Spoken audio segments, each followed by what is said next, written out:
a pencil and mark on the fitting, okay, and the plumbing pipe a mark so they line up together. So when we glue it, we know we are square. So go ahead and take all that back off.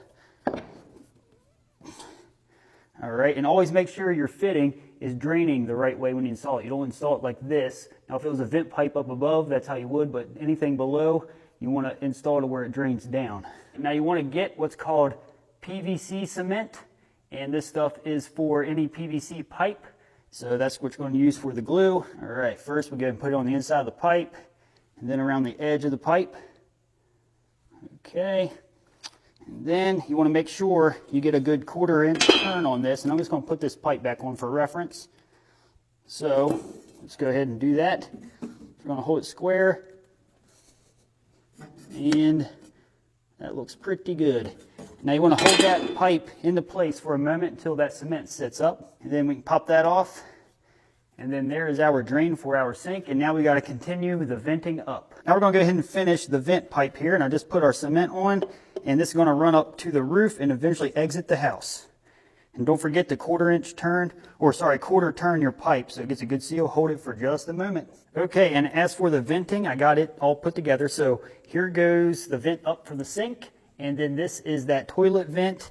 And as you can see, they both tie together up here. So the sink just went right to the toilet vent.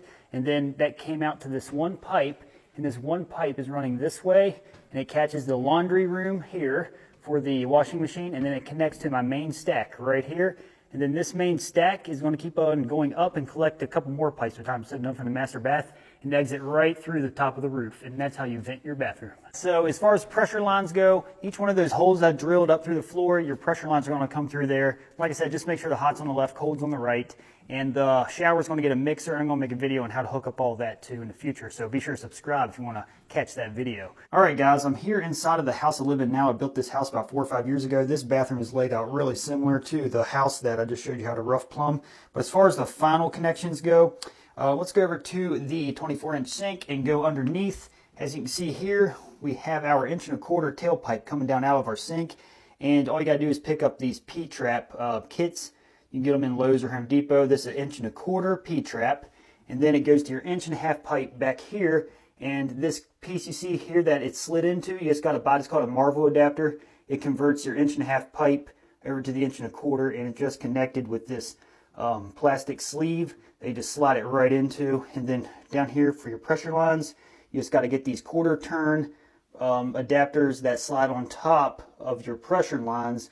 And then these connect to your water lines that hook up into your faucet. This is your supply line going to your toilet. This is just your 1/4 turn, 3/8 inch supply line going up to it. And as you can see here, it's just a right angled 1/4 turn shutoff valve, pretty straightforward.